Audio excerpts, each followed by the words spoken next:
हाँ, तो last class में हम लोग बात कर रहे थे न्यूक्लियोसोम्स के बारे में, है ना। हम लोग पढ़े थे कि न्यूक्लियोसोम जो होता है वो बेसिक इन नेचर होता है, पॉजिटिवली चार्ज होता है। और उसके बाद ये नहीं बताए थे कि दो अमीनो एसिड के प्रेजेंस की वजह से ऐसा होता है। तो पुराना लेक्चर देख लिए?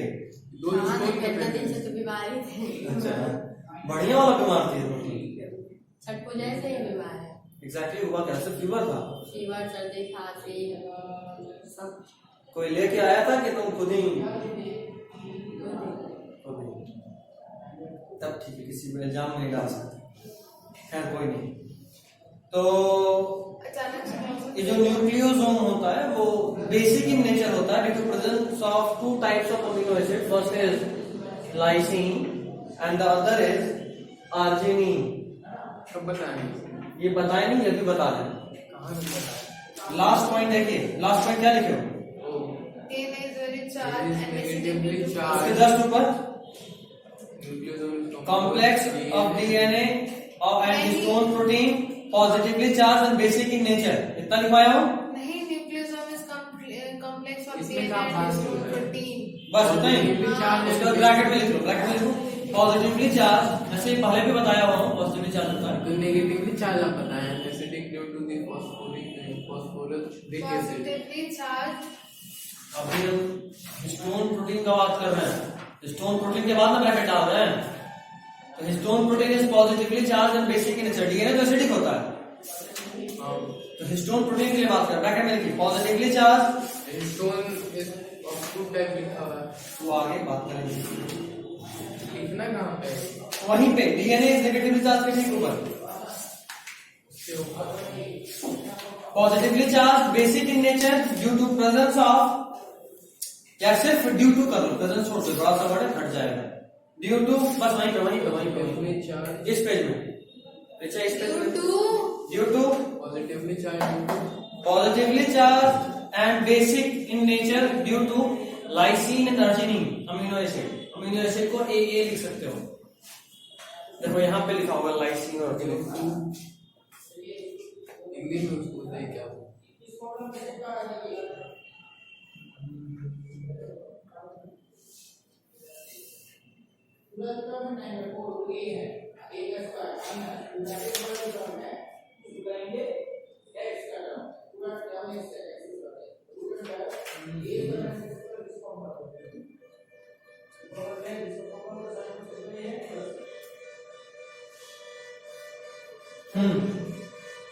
लाइसिन और अर्जिनिन अधिक मात्रा में मिलते हैं, इसलिए ये क्या है?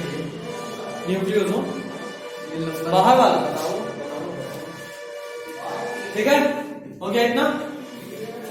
अगला पॉइंट, ऐसे हम आपको नोट्स भेज चुके हैं, तो आपको कुछ लिखना नहीं है, सिर्फ समझते चले जाइए। ठीक है, नोट से लिख लीजिएगा आराम से। अगला पॉइंट इज कि हिस्टोन दो तरह का होता है। पहले को बोलते हैं कोर हिस्टोन और दूसरे को बोलते हैं लिंकर हिस्टोन। पहले को क्या बोलते हैं? कोर हिस्टोन, और दूसरे को लिंकर हिस्टोन। दो तरह का histone, core histone and linker histone. Core histone को एक और नाम से जानते हैं, न्यू बॉडी। क्या बोलते हैं? New body. ये जो कोर हिस्टोन है, इसमें 8 मॉलिक्यूल होता है। कितना? 8। याद करो, बताए थे न्यूक्लियोसोम में ऑक्टामर दिखाए थे, बोले थे 4 सामने 3 दिख रहा था, एक पीछे होगा, याद आ रहा है? तो हाँ, जो डायग्राम दिखाते हैं, बिल्कुल भाई, तो उसी वही है कोर हिस्टोन, जो बीच में होता है, कोर में होता है। उसमें 4 तरह का होता है, 2H2A होता है, 2H2B होता है, 2H3 होता है, 2H4 होता है। एक एक्स्ट्रा छोड़ दे, मत सोचे था, बस नाम बोल दे, बहुत एक्स्ट्रा, कोई जरूरत नहीं। ठीक है, ऑक्टामर में 8 होता है, ये इंपॉर्टेंट है। कोर हिस्टोन में कितना होता है? टोटल 8 इन नंबर। ठीक है, नेक्स्ट इज लिंकर। जो लिंकर हिस्टोन होता है, ये 2 न्यूक्लियोसोम के बीच में प्रेजेंस होता है। न्यूक्लियोसोम क्या? तो एक ऐसा गोल सा स्ट्रक्चर जिसपे ऐसे डीएनए लपटाया हुआ हो। बन गया।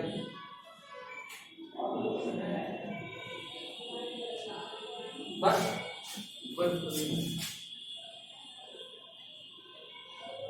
ठीक है। ऐसा तो ये जब घूम के यहाँ आता है ना, तो देखो ये सीधा और ये एंड, दोनों एंड खुला है। तो ये दो एंड खुला है तो जाहिर सी बात है यहाँ से लूज हो सकता है या डीएनए खोल सकता है, तो उसको यहाँ पे एक और प्रोटीन लगा के इसे पैक कर देते हैं। तो ये जो गोल वाला बीच का दिख रहा है ना, ये ऐसा गोल नहीं होता एक्चुअली, यहाँ पे ऐसा ऐसा करके 8 मॉलिक्यूल होता है। इसको इससे बोलते हैं ऑक्टामर, ठीक है, या इसको न्यू बॉडी बोलते हैं या उसको कोर हिस्टोन बोलते हैं। ऑक्टामर कोई मतलब एक बड़ा करके देखा। हाँ हाँ, ऑक्टामर में गोल किए हुए, ठीक है। नाउ दो न्यूक्लियोसोम के बीच में होता है और जब दोनों एंड जो रहा उस दोनों एंड को सील करता है, ये एंड और ये एंड जो खुला था उसको ये वाला जो है वो सील किया। ये H1 हिस्टोन है। कौन सा हिस्टोन है? H1। ये H1 हिस्टोन है। डायग्राम में हिस्टोन ये जो लंबा वाला दिखा ना, लिखा हुआ है, एनसीईआरटी लिखा है H1 हिस्टोन। इसको इस वाले का क्या नाम है? H1 histone. ये एनसीईआरटी लिखा है तो आपको जानना है, ठीक है।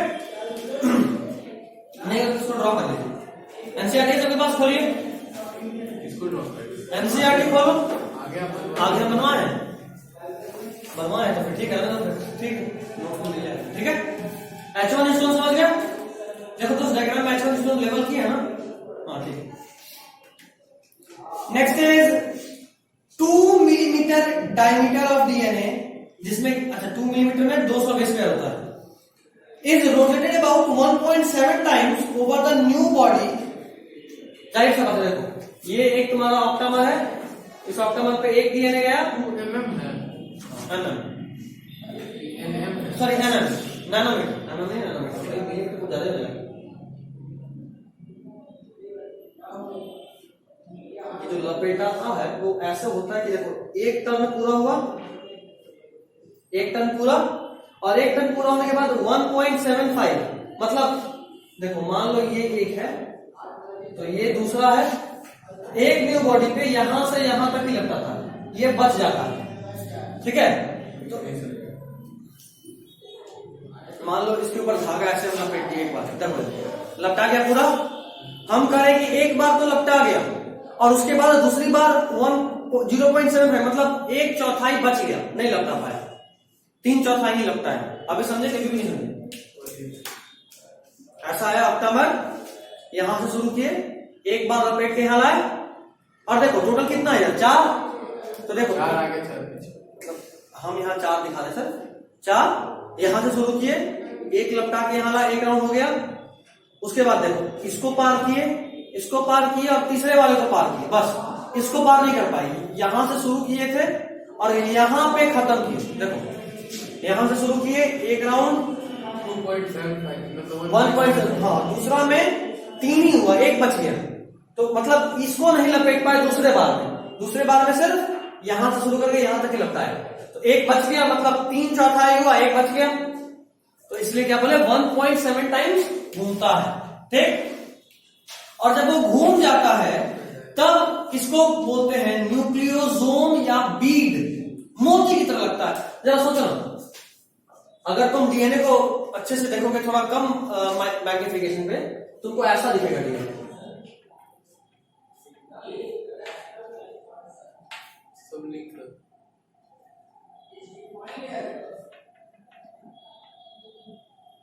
ठीक, मतलब क्या, ये न्यूक्लियोसोम है, ये सब क्या है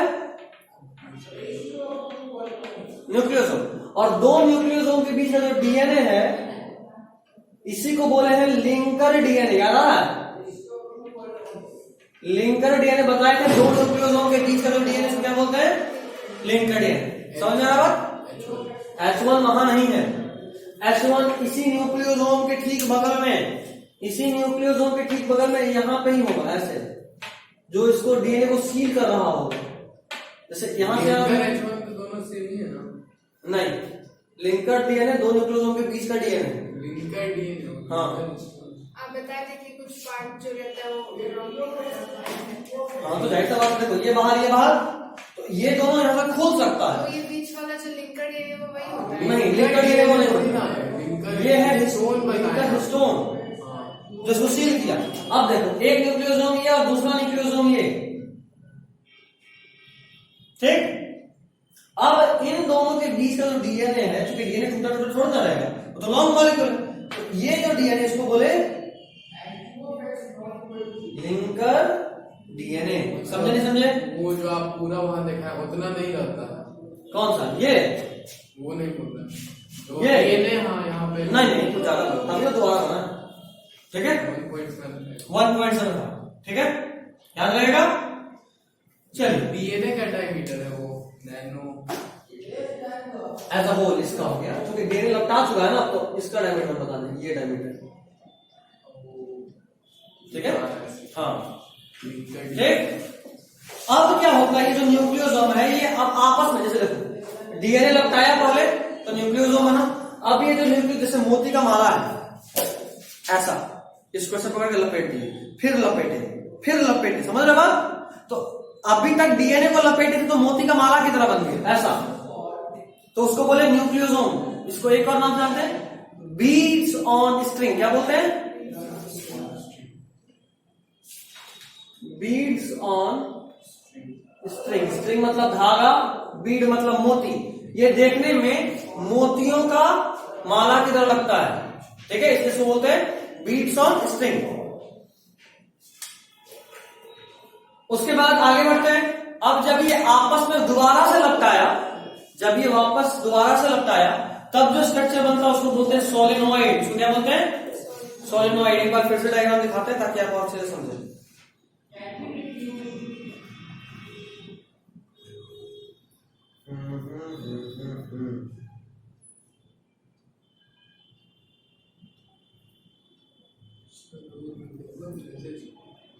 ये देखो डीएनए, नहीं दिख रहा। चलो दूर कर दो।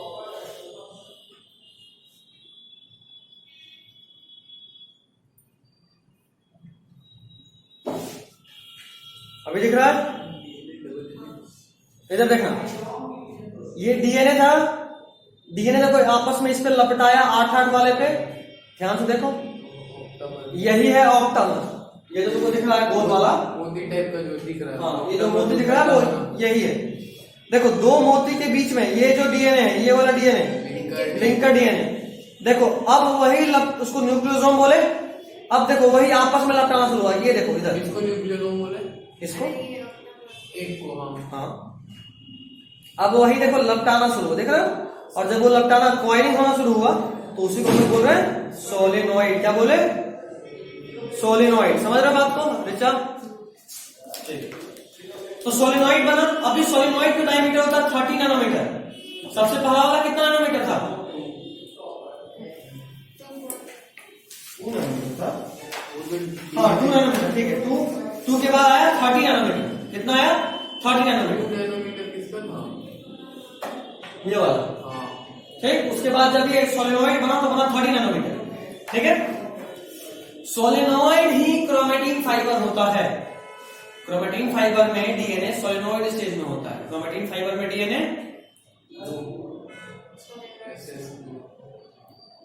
नहीं, वो क्रोमेटिन फाइबर नहीं, वो तो क्रोमोसोम है।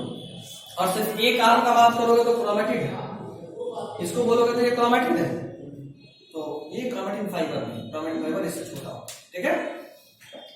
चलिए तो उसके बाद लिख लीजिए, in certain electron microscope nucleosome in the chromatin many beads over the string appear, this is called chromatin fibre, ठीक है। बताया क्रोमेटिन फाइबर को, और ध्यान से देखने पे उसमें न्यूक्लियोसोम जो दिखता है, जो क्रोमेटिन के अंदर जो न्यूक्लियोसोम होता है, जैसे जो सुपर क्वाइड इससे जब हम लोग देखे, उसको और जूम करेंगे तो ये ऐसा दिखेगा। वहां पे क्रोमेटिन फाइबर कैसे से बना हुआ है? इसी के सुपर क्वाइड से बना हुआ है ना, तो और जूम करेंगे तो दिखेगा ऐसा। हम ये कह रहे हैं कि फोल्ड कर दिया, अगर हम ये कह रहे हैं कि ये जो धागा दिख रहा, लग रहा है कि कुछ सिलाई हुआ आपस में, नहीं, लेकिन ये बना तो कॉटन फाइबर से है। जब इसको जूम करेंगे तो क्या दिखेगा? Cotton fibre. तो वैसे ही सुपर क्वाइलिंग से बना है क्रोमेटिन फाइबर, तो जब उसको जूम करेंगे इलेक्ट्रॉन माइक्रोस्कोप से बहुत अच्छे विजिबिलिटी पे देखेंगे तो क्या दिखेगा? Beads of string stage. खैर मेटाफेज में जब सेल डिवीजन का मेटाफेज स्टेज होता है तो कुछ और प्रोटीन भी रिक्वायर्ड होते हैं, उनको क्या मेटाफेज में क्या क्या होता है? मेटाफेज में जो क्रोमोसोम था वो इक्वेटोरियल प्लेट पे आ जाता था और उसके बाद दोनों साइड से क्रोमेटिन स्पिंडल फाइबर उससे ज्वाइन होता था और उसको अगले फेज में खींच के दोनों पोल पे लेके जाता था। हाँ, एनाफेज में, ठीक है। खैर, तो उस वक्त एक और प्रोटीन का यूज होता है, इसका नाम है NHCP। क्या नाम है? NHCP, non histone core protein या नॉन हिस्टोन क्रोमोसोमल प्रोटीन। क्या बोलते हैं? Non histone chromosomal protein. अभी तक जो यहाँ यूज हुआ वो कौन सा प्रोटीन था? Histone protein. कोर, कोर को काटे हुए, CORE, कोर या क्रोमोसोमल, ठीक है। अच्छा, ये जो प्रोटीन होते हैं ये एसिडिक इन नेचर होते हैं, these proteins are acidic in nature. अब NHCP भी 3 तरह का होता है। पहला को बोलते हैं स्कैफोल्ड प्रोटीन, ये स्ट्रक्चरल प्रोटीन है जो क्रोमोसोम फॉर्मेशन में हेल्प करता है। NHCP 3 तरह का, पहला है स्कैफोल्ड प्रोटीन। क्या नाम है? Scaffold protein. Scaffold protein helps in formation of chromosome. दूसरा है HMGP, high mobility group protein. क्या मिलाते रहो तो ना, वो तो मिला रहे। क्या समझ में नहीं आया? सीधा सब तो काम है। स्कैफोल्ड प्रोटीन क्रोमोसोम बनाने में मदद करता है। यहाँ क्या समझ में? यहाँ समझ रहा होगा, हम बोर्ड पे लिखना मेरा मजबूरी होगा, बोर्ड पे लिखिए। NHCP नॉन हिस्टोन कोर या क्रोमोसोमल प्रोटीन। ये देखो, प्रोटीन 2 तरह का होता है, एक हिस्टोन प्रोटीन जो यहाँ यूज आया और एक और जो मेटाफेज में सिर्फ यूज में आता है, उसको बोलते हैं non histone protein. Non histone core या non histone chromosomal protein, 2 common name है। तो ये जो प्रोटीन है 3 तरह का। पहला है स्कैफोल्ड प्रोटीन। स्कैफोल्ड प्रोटीन वो प्रोटीन है जो क्रोमोसोम बनाने में मदद करता है, ठीक है। फोन है नीचा, फोन लाइए, तो उसमें देखो नोट्स का एक बार उसको खोलो, बीच में आना तो अंजलि भी देख ले।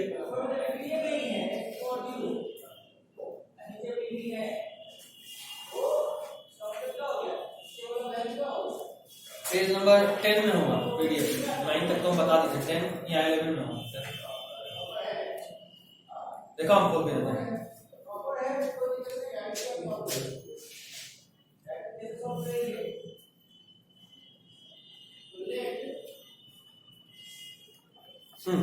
यहाँ देखो स्कैफोल्ड प्रोटीन, ठीक है। स्कैफोल्ड प्रोटीन स्ट्रक्चरल प्रोटीन है, क्रोमोसोम फॉर्मेशन में हेल्प करता है। दूसरा is HMGP, high mobility group protein. क्या नाम है? HMGP, high mobility group protein. वापस बोल रहा हूं, दूसरा is HMGP, high mobility group protein. ये रेगुलेटरी प्रोटीन है, मेंडेलियन ट्रेट के रेगुलेशन में इसका रोल होता है। जैसे मान लो क्रोमोसोम के अंदर इतना सारा जीन ही सब है, तो वो मेंडेलियन ट्रेट जो एक्सप्रेस होगा किसी भी जनरेशन में, तो उसके एक्सप्रेशन में इसी का रोल होता है। किसका? HMGP का, हाई मोबिलिटी ग्रुप प्रोटीन का या रेगुलेटरी प्रोटीन का, उसी का दूसरा नाम है, ठीक है। तीसरा है फंक्शनल प्रोटीन। ये वेरियस एंजाइम के फॉर्मेशन में जो भी एंजाइम है, they help in formation of various enzyme required during replication and transcription. तो जो भी एंजाइम का जरूरत है, चाहे डीएनए का फोटोकॉपी तैयार, मतलब डीएनए से डीएनए बनाना हो या डीएनए से आरएनए बनाना हो, उस वक्त जो भी एंजाइम चाहिए वो सब कौन बनाता है? फंक्शनल प्रोटीन, ठीक है। किसी भी क्रोमोसोम में 40% डीएनए होता है, 1.5% आरएनए होता है और 58.5% प्रोटीन होता है और थोड़ा सा लिपिड और मिनरल भी होता है, ठीक। आपको ऐसे याद रखना है, आपसे ये नहीं पूछेगा कौन सा चीज कितना परसेंट में होता है, आपसे पूछेगा क्रोमोसोम में सबसे अधिक क्या मिलेगा, तो प्रोटीन, उसके बाद डीएनए, उसके बाद आरएनए, उसके बाद तो अगर ऑप्शन रहा तो लिपिड और मिनरल में जाएंगे तो छोड़ देंगे, ठीक है। तो सबसे अधिक क्या ये अक्सर पूछता है, which of the following is found in maximum concentration in chromosome. पहला ऑप्शन होगा डीएनए, तो लगता है कि अच्छा क्रोमोसोम में तो डीएनए मिलेगा ना, लेकिन नहीं, क्रोमोसोम में डीएनए से भी ज्यादा क्या है? प्रोटीन। कई बार ऐसे पूछता है RNA, which of the following will not be found in chromosome, और पहला ऑप्शन रहेगा आरएनए, चौथा ऑप्शन रहेगा तुम्हारा क्या कहते हैं, more than one is correct, अब बाकी 2 ये रहेगा। तो लगता है कि यार अच्छा प्रोटीन होगा या आरएनए तो कहां से होगा, क्रोमोसोम में तो डीएनए होता है, तो थोड़ा सा आरएनए भी, ठीक है। हाँ, उसके बाद डायग्राम देखो, बहुत अच्छे से आपको डायग्राम हम दिखा दिए हैं। डायग्राम देख रहे हो, एक न्यूक्लियोसोम में देखो कैसे घुमा हुआ है तुम्हारा डीएनए। उसके अलावा H1 हिस्टोन प्रोटीन दिखाए हैं, बीड्स ऑन स्ट्रिंग स्टेज भी दिखाए हैं और बताए हैं कि ये सिर्फ इलेक्ट्रॉन माइक्रोस्कोप से दिखेगा, ठीक है। उसके बाद अभी तक हम लोग जो भी पैकिंग किए उस पैकिंग को सीक्वेंस वाइज दिखाए। सबसे पहले डीएनए जिसका डायमीटर 2.2 नैनोमीटर है, ठीक, वो 2 नैनोमीटर वाला डीएनए एक इस पे क्या कहते हैं न्यूक्लियोसोम बना और अब उसका डायमीटर हो गया 10 नैनोमीटर। न्यूक्लियोसोम आपस में सुपर कॉइल हुआ तो बना सोलेनोइड जिसका डायमीटर हुआ 30 नैनोमीटर। ये 30 नैनोमीटर का सोलेनोइड सुपर कॉइलिंग हुआ बना क्रोमैटिन फाइबर 300 नैनोमीटर। उसके बाद फिर और सुपर कॉइलिंग हुआ तो बना क्रोमैटिन और क्रोमैटिन फाइनली जस्ट डबल हो गया और तो बना क्रोमोसोम 1400 नैनोमीटर का, ठीक है। यहां तक ये इतना नहीं पूछेगा आपसे, लेकिन अगला वाला जो है लिखा हुआ चीज वो पूछेगा आपसे पूछेगा कि टोटल एक बीड में कितना बेस पेयर होता है। ये हाँ, एक बीड में कितना बेस पेयर, तो 200। एक बीड में कितना बेस पेयर 200। तो अगर हम आपसे पूछ रहे हैं कि भाई मेरे पास एक डीएनए जिसमें सिर्फ और सिर्फ 800 बेस पेयर है, तो बताइए कितना बीड बनेगा, 4। समझ रहा बात, तो ये ध्यान रखना। Next, linker DNA present between 2 nucleosome. देखो ध्यान से, ये एक न्यूक्लियोसोम है, ये एक न्यूक्लियोसोम है, देख रहे हो, न्यूक्लियोसोम बीच में जो डीएनए को क्या बोले, ठीक है। चलिए, लिंकर डीएनए और न्यूक्लियोसोम को मिलाकर बोलते हैं क्रोमैटोसोम। क्या एक न्यूक्लियोसोम दूसरा न्यूक्लियोसोम बीच में जो डीएनए उसको बोले लिंकर डीएनए, ठीक है। लिंकर डीएनए और न्यूक्लियोसोम को मिला के एज होल बोलते हैं क्रोमैटोसोम। क्या बोलते हैं, क्रोमैटोसोम। लिंकर डीएनए और न्यूक्लियोसोम को मिलाकर क्या बोलते हैं, क्रोमैटोसोम। वैसे ये एक्स्ट्रा एकदम नहीं पूछेगा, आप साइड में कट मार सकते हैं। अब याद रखिए अगला वाला बड़ा इंपॉर्टेंट है, अभी से स्टार्ट होगा, ग्रेजुएशन तक काम है। ग्रेजुएशन क्या एमएससी तक हमसे पूछा क्लास में, प्रोफेसर साहब हमसे पूछा क्या एक सेमेस्टर तो बहुत बड़ा काय बनाना चाहती है, मतलब का टेस्ट लेके जाएंगे, छोटा नहीं है, तो पढ़ने वाला बच्चा है, सब पढ़े हुए क्या सब क्लास के भी हो जाता है। मेरा मैनेजर तुमको नहीं होगा। Next, on the basis of staining behaviour, क्या आज ही लगवाता हूँ पागल, नो नीड। मास्टर लोग जानता है, पढ़ाकू पढ़निहार ऑफ माय कॉलेज।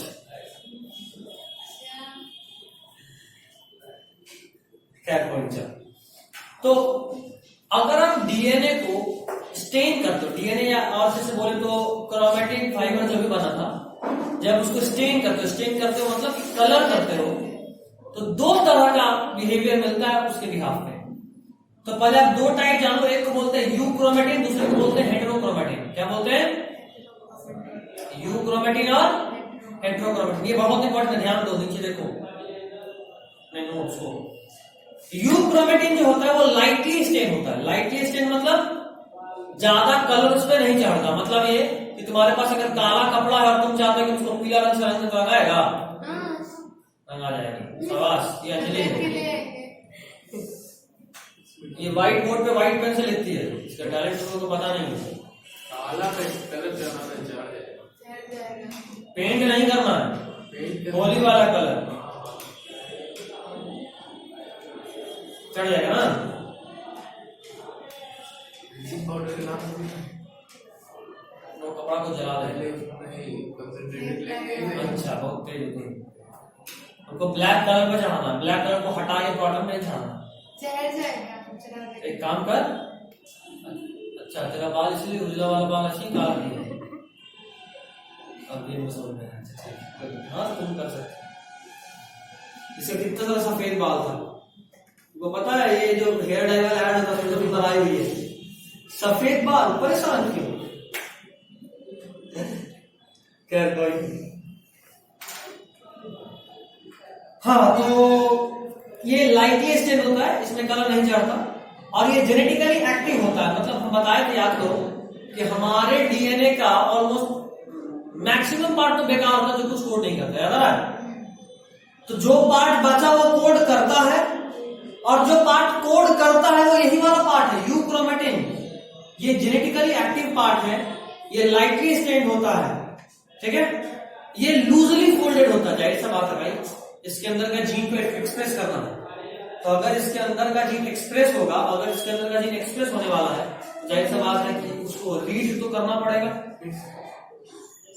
तो अचानक इसमें कहां खो जाता है, चलते चलते फिर से ग्लिचिंग याद करूंगा। बीच बीच में याद आ जाता है कोई। आ जाता नहीं है ना तब ठीक है, आ जाता है तब तो ठीक है, आनी नहीं चाहिए बस। ठीक है, नहीं वो समझदार बच्चा, शांता है, भविष्य बनाना है ना फैजान, बाद में देखा जाए, अभी पढ़ा। सही बात है। खैर, ये फैजान प्लान कर रहा होगा किसी के शादी, दानी सर के शादी में फैजान दो लोग वहीं पर सेटिंग में आ जाएगा।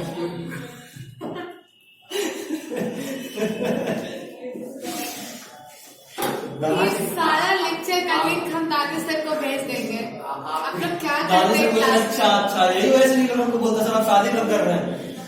आप भी में भेज देंगे, आप तो भेज ही देंगे। आप भी बुढ़ा ये और जिसमें सर आप दानी सर सर के का चक्कर टाइटल में। रख रहे तो वो वाला नहीं। उनके शादी के चक्कर में वो अभी ऋचा को पता है ना दादी सर का टाइटल क्या है? अभी दूसरे नहीं पता? नहीं, बताओ, आप बताइए ना। हम तो उनको ही बोल दिए कि आपका नया नाम रखें फैजान की बहन। क्या क्या नाम है उनको? दानिश मुखोपाध्याय, झुनझुना वाला झुनझुना वाला, झुनझुना वाला दानिश झुनझुन वाला, सही है। वो भी सोच रहे हैं इतना जबरदस्त टैलेंट डीजे है। झुनझुन वाला ना था। हाँ, डीजे झुनझुन वाला, बेचारे गाजा भोजपुरी गाना बजाएगा, डीजे डीजे झुनझुन वाला। खैर कोई चल, खैर तुम उनको बोलना विशाल थोड़ा जल्दी कीजिए, हम लोग का भी सेटिंग यहाँ पे सेटिंग। अभी दूसरे के स्टूडेंट सबके अभी दावत में जाने के फिराक में अच्छा, सेंचुरी मारेंगे स्टूडेंट का मैं आपको कही थी कि तुम मेरे साथ आ जाना, तो मैं ट्रेन बुक करके आ रहे दावत में। हमको वजह बोलती है सर आप प्लीज आइएगा, ठीक है, साथ में ट्रक भर के गिफ्ट लाइएगा। नहीं उसके बोले सर बहुत सारा गिफ्ट लाइएगा, बोले ट्रक बुक हो गया, तो बस एक ट्रक, बोला अच्छा ट्रेनें बुक कर लिए, टेंशन क्या ले रही है, माल गाड़ी में लेके आते हैं गिफ्ट। कब आपको कल व्हाट्सएप पे बात कर रहे थे, कल भेजी थी कार्ड। इतना दूर ही है ना, यहाँ पे रहता कुछ पत्थर को बुला लेते हैं, दोनों लोग वहां बदमाशी करते हैं। अब देखो शादी में जाओ बदमाशी नहीं करो, फिर जोया को परेशान कर रही है, कहिए ना।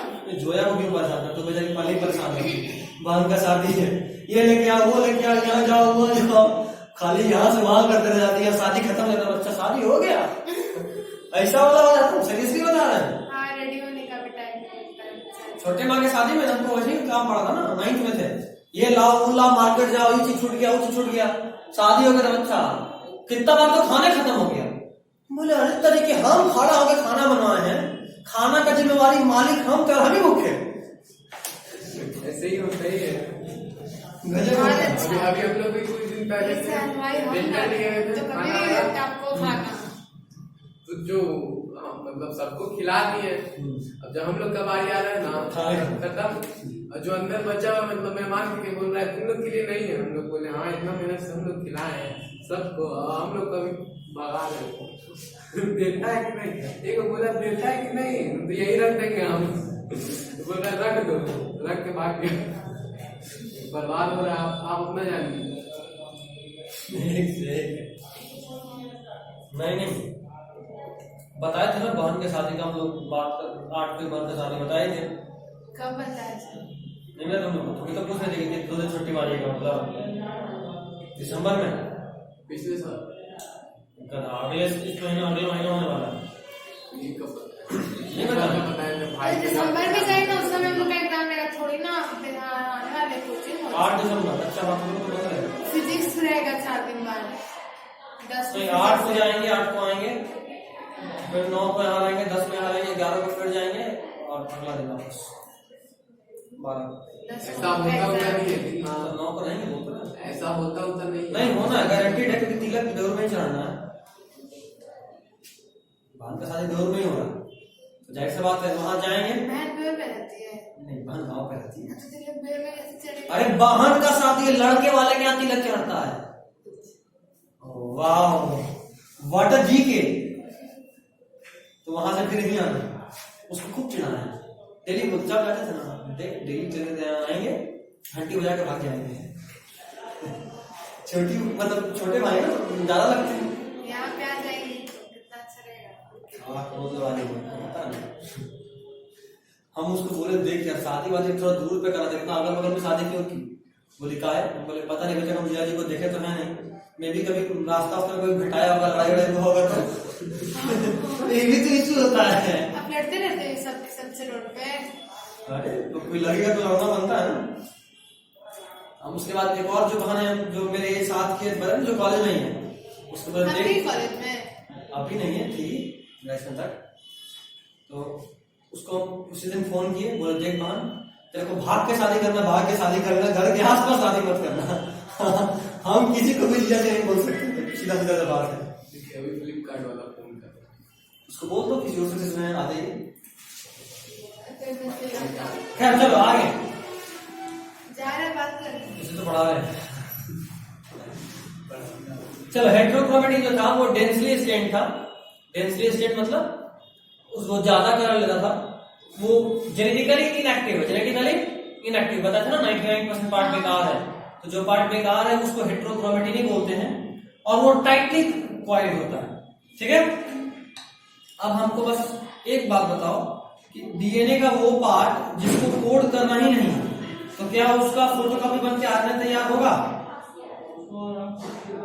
बोलो नहीं होगा ना। तो जो यूक्रोमेटिन है उसका तो आरएनए बनता है, लेकिन हेट्रोक्रोमेटिन का आरएनए नहीं बनता। और बताए थे कि डीएनए से आरएनए बनने को प्रोसेस को क्या बोलते हैं? ट्रांसक्रिप्शन। तो ट्रांसक्रिप्शन किसका नहीं होता है? हेट्रोक्रोमेटिन का ट्रांसक्रिप्शन नहीं होता। यूक्रोमेटिन का ट्रांसक्रिप्शन होता है। ठीक है, next is search for genetic material. चलो यहाँ से काम बड़ा आसान हो गया है, 5 मिनट और पढ़ा दे, छोड़ दो। छोड़ दीजिए। चलिए ठीक है, फिजिक्स पढ़ेंगे, this is all for today. Molecular का ये जेनेटिक मटेरियल वाला अब आसान आ गया है, इसके बाद रोक देंगे। आरएनए वर्ड जैसे ट्रांसक्रिप्शन चालू है ना, ठीक है, हार्ड का इसके बाद आएगा, जहां से रोकेंगे उसके बाद से हार्ड होगा।